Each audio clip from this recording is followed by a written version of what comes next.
జనసేన అధినేత పవన్ కళ్యాణ్ ను పిఠాపురం నియోజకవర్గం ఎమ్మెల్యేగా అత్యధిక మెజారిటీతో గెలిపించడానికి తెలుగుదేశం జనసేన పార్టీల కార్యకర్తలు సమిష్టిగా పనిచేయాలని తెలుగుదేశం పార్టీ రాష్ట్ర అధికార ప్రతినిధి పిఠాపురం మాజీ ఎమ్మెల్యే వర్మ పిలుపునిచ్చారు. పిఠాపురం పట్టణంలో ఆయన ఎన్నికల ప్రచారం చేపట్టారు.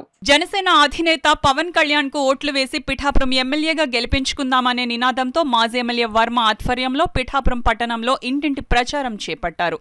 పట్టణంలోని 1, 2, 3 వార్డుల్లో తెలుగుదేశం జనసేన పార్టీల నాయకులు కార్యకర్తలతో కలిసి మాజీ ఎమ్మెల్యే వర్మ ప్రచారం చేపట్టారు. ఇంటింటికి వెళ్లి గాజు గ్లాసు గుర్తుకు ఓటు వేసి పవన్ కళ్యాణ్ ను అత్యధిక మెజారిటీతో గెలిపించాలని ప్రజలకు విజ్ఞప్తి చేశారు.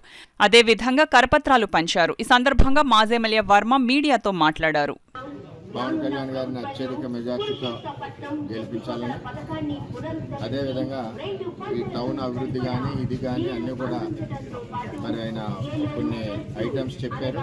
అవన్నీ కూడా బ్రోచర్ పాంప్లెట్ రూపంలో ప్రతి ఒక్కరికి కూడా పంచిపెట్టడం జరిగింది. ఏది ఏమైనా పిఠాపురం అభివృద్ధి మనం చేయవలసిన బాధ్యత ఉంది. సరిగ్గా మంచినీరు లేదు, డ్రైనేజ్ వ్యవస్థ లేదు. డ్రైనేజ్ కూడా భూగర్భ డ్రైనేజ్ పిఠాపురానికి చేస్తామని చెప్పి తెలియజేస్తూ మరి అందరూ కూడా పవన్ కళ్యాణ్ గారిని అత్యధిక మెజార్టీతో గెలిపించమని కోరుతా ఉన్నాం.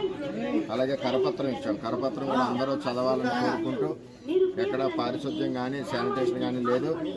ఇప్పుడు ఏదైతే వంగా గీత గారు వస్తున్నారో 5 సంవత్సరాల నుంచి ప్రజలకు కనపడలేదు.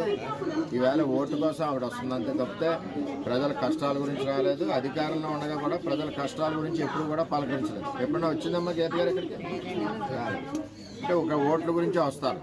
నేను 20 ఏళ్ళ నుంచి నిరంతరం ప్రజల్లో ఉన్నాం, ప్రజల కష్టాల్లో ఉన్నాం. కరోనాలో ఇంటింటికి తిరిగాం. ప్రతి ఇబ్బంది వచ్చిన వాళ్ళందరినీ కూడా హాస్పిటల్ తీసుకెళ్ళాం. ఆ విధంగా తెలుగుదేశం పార్టీ పనిచేస్తుంది. ఈవేళ పొత్తులో భాగంగా మరి జనసేనకు వచ్చింది కాబట్టి అందరం కూడా కలిసి జనసేన గెలిపించవలసిన బాధ్యత ఉంది. అదేవిధంగా రేపు రాబోయే రోజుల్లో అన్ని కార్యక్రమాలు కూడా అధికారికంగా మేము అందరి కష్టాల్లో ఉంటాం. ఎవరికి ఏ ఇబ్బంది వచ్చినా దగ్గర చూస్తామని కూడా తెలియజేస్తాం.